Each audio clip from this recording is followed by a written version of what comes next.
Welcome into this episode of Coach's Corner. Jordan Woodruff with you. Good to have you along. Today we're joined by Kenneth Ostler, the girls varsity golf coach, and great to have you along. First time me and you've got a chance to talk to each other here on this show. And what a time to talk, as not a lot of golfing going on outside right now. Yeah. It's too real cold. The girls are not fans of it right now. What do you do when it's cold like this? So in the high school, they have a thing called a loft, and we have hitting nets up there. We do rotations, putting drills. The girls don't like it, but we do a lot of running sometimes just to stay in shape. Golf sometimes gets that expectation that there's not a lot of running needed, but it is. Staying in shape is important in a sport like that. No, people don't understand. Yeah, golf, you're walking the course. Yeah. And that's part of it. And then you have emotions going up and down. You have to control, like work it out. Your heart rate gets up. You still need to hit the shot. So, I mean, there's a lot more to it. And notice in most sport, the pro golfers walking around. Yeah, they're not in bad shape. Now, John Daly, back in the day, maybe that. But most of those golfers are about as good a shape as anybody. Yeah, those guys that are playing every weekend and girls are playing every weekend, man, they're in good shape. Yeah, no doubt. And I'm sure you guys are excited to be able to finally get on the course and have like a full week. I mean, we had kind of the fake sprain where it was really nice, but they're expecting another cold spell next week now. So it's hard to kind of get the consistency you want to get on the course. Yeah, and it's been good to see the girls get out there and really get out there and play. In fact, they got mad at me a couple weeks ago because we got in a rhythm for about a week and a half, and they're like, hey, we go back to the loft. They're like, no, why? And I'm like, well, you want to go outside and play this 28? And they're like, no. So. Yeah, and do y'all have, I know that they have like special cutoffs as far as cold weather when you can be out, but like, do y'all have something different, or does it go by the same kind of code that the other outdoor sports go? I probably the same other sports. We try not to be outside if it's under 35. Okay. Especially out there on the course, there's no wind breaks. It's really cold. The wind's blowing. It feels a lot colder than what it is, and they're not getting a lot of work in, so it's just easier to go to the loft. Yeah. So how are you enjoying being the varsity girls coach? I love it. So I actually did junior high last year, stepped into the girls varsity coach, and so it's a lot of fun. The girls are easy to work with. They're working hard. It took a couple weeks for us to kind of get on the same page, but when we did, it really just kind of clicked and working hard. The girls are doing a lot of good job right now. Yeah, and were you a big golfer before this, or how did you did you ever foresee yourself being a golf coach? Yeah, so actually I coached varsity golf in Indiana for a couple of years before I moved here, and I played in high school. And so I love it. I always knew if I was going to do something in golf, it wasn't going to be played professionally, but I just love the art of the game. And so being able to teach these young people how to play the game and play it at a competitive level is just my favorite thing. Yeah, preferably in April and May and not February, right? Yeah, and that's the problem with golf is, it starts in March and it's over in April, and so you have to get started in February. You get started, and then, March and April, March is an up-down month as far as weather, but then you have all the rain in April, so, I mean, it's hard getting your events in. Yeah, it is. And so our first event's actually March 3rd, and so I'm really pushing those girls to get out there and play as much as they can, and so sometimes when it's 35, we're like, hey, let's try it today, see how it goes. You said you got the loft. The new indoor facility is going to be done later on. Is that something golf's going to be able to access a little bit? We have been told that there are some bays over there that we get to use. I haven't actually got to see them yet. I've been invited to go see them, just I haven't had time yet. And so I think it's really going to help us having a place that we can go and consistently hit the ball when bad weather happens. Yeah, as you say, the loft is okay, but I mean, that I would imagine bigger space if you got your own little area. Yes, just it's going to allow those girls to take those full swings and do some stuff maybe that. And like I said, the loft okay, but this new facility's nice. Yeah, and I think it's really going to help set the program up. Yeah. Anytime you can be hitting golf balls in the middle of December, early January, and hit them consistently and be able to play consistently, that really changes things. They didn't put a putting green in there though. Not that I know. Maybe we should ask for that. Maybe let's put a little extension wing. There you go. A putting green and a simulator. How about that? There you go. Can we get that? Somebody donate that. Let's get it going. So you said you did coach golf in Indiana. So kind of talk about how you made it here to Oklahoma. So my wife's actually here. Graduated from Ponca City. And we moved here for a job opportunity. So I don't actually work in the school full time. I'm a lay coach, and so my full-time job brought me here. Yeah. And you talk about your full-time job. Yeah, so I'm actually a youth pastor here in town at Connect Church. It's a great opportunity. So not only do I get to love on these kids and teach them how to be great golfers, I also get to help lead them in like how to be leaders and how to be the next generation of how to bring us up and out of the place we are now. Yeah, and it's interesting. You know, did you see yourself when you came here to do that and the youth ministry in a way? Did you see yourself getting back to work with the school like this? So the opportunity just kind of fell in my lap. Somebody sent me a message a couple years ago and said, "Hey, you know, they're looking for coaches," and I'm like, "Oh, I'll coach a sport." So I actually started in basketball here, and then Tanner Williams, the boys coach, said, "Hey, you want to help with junior high?" And that's how it worked out. And so, just it flows really good with my full-time job. Yeah, and if you don't know, when it comes to golf, to get a head coaching job here at Ponca, you need a good beard.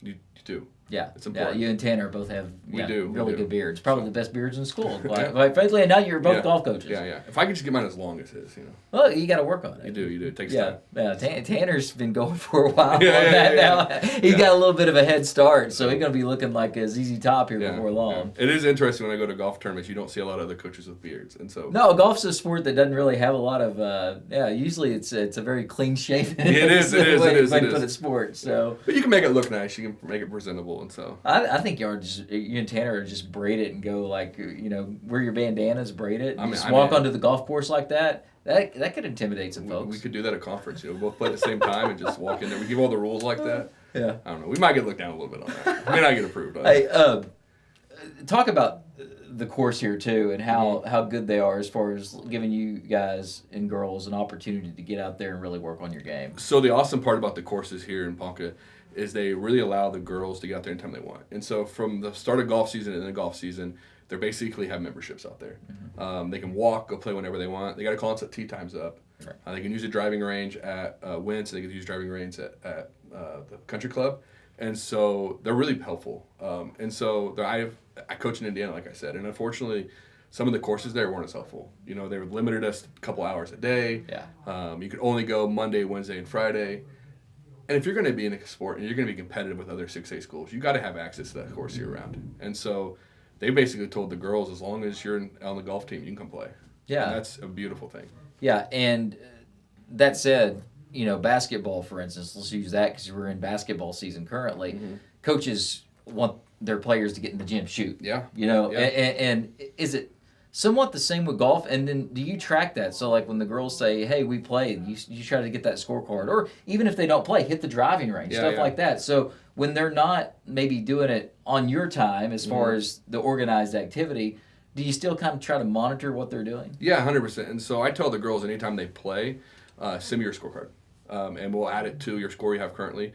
And it helps build their scores, helps them understand how they're getting better, lets me see where they're getting better at. One thing I'm big on is when you're out on the course, I want to know how many putts you're taking on every hole. If you ever played golf, you know that putting in your short game is the most important part. Yeah, if you can avoid 3 putting in a tournament, you're probably going to be in pretty good shape. Yeah.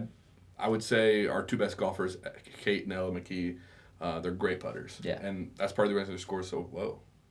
Yeah, that is. Like I said, if you ever, with golf, I mean, sometimes you can't avoid it, but especially at the amateur type level. But 3 putts are what really, really get you when you get up there. Because a lot of times you 3 putt, sometimes you'll even 4 putt, and you see that in tournaments. That's the difference of somebody winning or losing. Yeah. And the only way you're going to get good at it is by practicing it. It's like a free throw. The more free throws you shoot in the gym, the better you're going to be at putting. Yeah, I remember the advice that my uncle, was a pretty good golfer, told me. He was like, when you're a long ways away, you're 20 feet or more, look at that hole and just imagine it's a little bit bigger and try to put it in that. And he said, if you can get within a couple of feet, you'll make it. Yeah, we do a lot of lag putt drills, and so we're putting at 20, 30 feet. We want to 2-putt from there. Yeah. If we can 2-putt every time for 20, 30 feet, it's a win. And so sometimes the greens we play on in some of these courses are huge. Yeah. And so aim small, miss balls are our motto this year. Yeah, I was going to say, that's the thing in Oklahoma. There's an abundance of really, really good golf courses across the state. We talked about the ones right here in Ponca, but across the state. And we're talking about really good courses that these girls and boys get to play on at the high school level. I mean, there's really, really good courses they get to play on in their regionals, in their conference, in their state. Yeah. It's really impressive. Yeah, and the great thing about these courses is a lot of them online you can find a preview of the course. And so as a golf coach, the best thing I can do is sit down with those girls a week before that course and say, hey, listen, we're on this hole, this is how we need to play it. Prioritize how we're going to play on each of these holes. And that's what's really going to make the program better, is taking time to do that. And I know Tanner does that with the boys, and so it's doing it with the girls. It's just going to allow those girls to be more competitive out there. Yeah, I mean, in a way, a coach in a high school level, you can't be with everybody all at once, but you're kind of a caddy. Yeah, yeah. And that's the nice part about it, is like when I'm out there with those girls, I can communicate, hey, this is what you need to do on this hole, or hey, this is where you should be going, and give advice. Ultimately, it's up to them. They got to choose their club they're hitting. They got to choose what they're going to do, and they got to buckle down and make that shot happen, right? Right. But as a coach, the big thing in practice that I get to do is I get to walk these courses with these girls, and sometimes I'll throw a golf ball in a weird situation. Hey, go hit that ball. How would you play that ball? They're like, well, I would never hit a ball there. I'm like, you never know. You might be stuck up against that tree. How would you do that? And so, actually, you were asking earlier what we do in this cold weather. One of the things we did is we sit down and we talked about the rules yesterday. And when they understand those rules, they can make them work for them. Yeah, and rules are an important thing. We've seen it. I mean, I watch a lot of professional golf, and I've seen, an error on the scorecard. Even the golfer didn't know they made the error, cost them a stroke, cost them a tournament, because they did something that was seen on camera that they didn't really. It's an honest mistake, but a mistake nonetheless. Well, and the game has changed so much since I played it. When I played, a lot of guys didn't have cell phones. A lot of guys, they couldn't just call their coach and ask for it. So you had to know the rules. Nowadays, they have the app on there that tells them all the rules. They can look it up in an instant. They can call their coach, and we can be there in an instant. And so the game has shifted in that, but still they have that independency out there. They're not totally reliant on me on every hole. They can make their choices. They can make good choices to improve their scores. And so we actually talked about yesterday, sometimes it might benefit you to take a ball that's going to get you 3 or 4 strokes and say, hey, this is unplayable. I'm going to use the rules to help me out here. Yeah. And that's a big part of the game. Yeah, I think of Victor Hovland when he had the ball in the bunker and hit it and stuck it in there. Yeah. Like for instance, I mean, you can't. It's not like a Happy Gilmore play it as a high. Sometimes you need to take that club length and get out of there. So and the big thing I'm pushing with the girls right now is just being consistent. Yeah. Understanding that every time you're out there, every time you're on that course, it's an opportunity to get better. Actually, something I'm going to quote today at practice was something my coach said. He said, you don't get good by just showing up. You get good by the work you put in before that day. Right. And so making sure those girls understand that every time they're practice putting, every time they're chipping, it matters. Yeah, and consistency, you mentioned that. That's something we talk about in all sports, but in golf, it really is a big thing. And, somebody that wins a tournament most of the time is going to be the most consistent golfer. Yeah. Maybe not the best golfer, because the best golfer can change day to day. Yeah. Consistent over that time period. And when it comes to consistency, we talked about putting. You want to be solid there. But the other thing is keep the ball in the fairway. Yeah. And it's a lot easier said than done. Anybody that golfs certainly knows that. But, and that's the thing I think where a coach can really help is, everybody's going to have maybe a tendency to slice or fade a little bit. But trying to get them to get the most that they can, you want to get the yardage on the ball. But at the same time, more important than the yardage is keeping the ball where you can have a good second shot. So I always think right there on the tee box as well, that's another place. Learn how to keep it straight, get it where you need it, and that's going to set you up for a lot of success. And like I said, something a lot easier said than done. Yeah. And so that was one thing we addressed at practice a couple weeks ago. Is like, you don't always have to hit your longest club. You don't always have to reach the green on that next shot.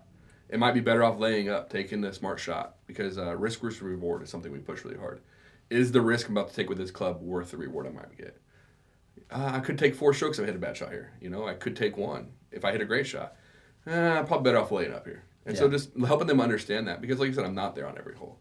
My assistant coach is not going to be there every hole. But if they can make those smart choices, we'll see a good golf program come out of this. And the other thing I talk about with golf, unlike basketball, football, soccer, and some of these others, like you may, like me, I'm 38, I'll still go and play some basketball, but the game of golf is something that can stay with you and pretty much be the exact same for the rest of your life. I mean, yes, as you get older, you'll lose some yards on that. You'll have to adjust your swing a little bit based on, your body's changing. But for the most part, the game itself, it's when you learn it at a young level, that's something that can stay with you, and it benefits your health, benefits your mentality, it benefits your life. It does. And that's something we preach at the school, at the coach level, and preaching at the kids is, work hard, get better, have fun. Remember, you want to get better, you want to work hard every day, but you're playing a sport. Golf is one of those sports that can just tear you down mentally. And if you said you've played, and so, I mean, you can have a great day, you go out and you have a bad day the next day. And then if you're working on your handicap, I mean, to me, we talk about some of the hardest things in sports, hitting a fastball, like, with baseball and things like that. For me, one of the hardest things in sport is getting your handicap down. Yeah. Because you can be a really good golfer and get it to some point, but you just can't get it to that next level. Yeah, and that's part of teaching those girls that listen. Sometimes you just got to say, hey, listen, I got to take a break. I got to step away from this shot. I got to step away from the range. We don't ever let them hit more than 3 bad shots in a row on the range. If you're hitting more than 3 bad shots, you're not doing better. You're getting worse. Yeah. And that correlates to the golf course. If I'm hitting 3 bad shots with my driver, I'm putting the driver away for the day. I'm going to pull up my wood. I'm going to hit a good, decent shot, get it out there and playable. Yeah. And so... Yeah, that's what you got to do. So, man, I really appreciate it. Good talking golf with you. Good to have you as the varsity girls coach, and excited for you guys to be able to get out there in some better weather and get some 100%. More consistency there on the course. And I'm looking forward to seeing what you can do. And before we go, though, let's talk. We didn't talk about the girls themselves. Talk about the girls in the team and the ones you think can make an impact this year. Yeah, so like I said Kate Clark and Ella McKee. They're our leaders. They're our 1 and 2 for sure. We have a couple of other girls, though. Carly Nichols. She has 100% improved her game from last year. I saw her scores last year, and just to watch her practice here, she's got an opportunity to make a big impact for our team. There's a big fight for 4 and 5. I'm not sure what that's going to end up. There's probably 4 or 5 girls there. Okay. And that's probably the best part, is we have competition. We don't just have 4 good girls and everybody else is kind of in the middle of the pack. We got our 1 and 2 who obviously stand out, and then our 3, she's pretty solid, and then our 4 and 5, there's even a battle there. Yeah. And so I think... overall, we're going to see a lot of good things happen this season. That's good. And iron sharpens iron, good competition. Yeah. And it happens at every sport, including golf. So, well, Kenneth Ostler, Coach Kenneth Ostler, good to have you with us. Thank you. And appreciate the time. Thanks to Chris behind the camera. That is going to do it for today's episode of Coach's Corner. Jordan Woodruff saying so long, and until next time, go Cats.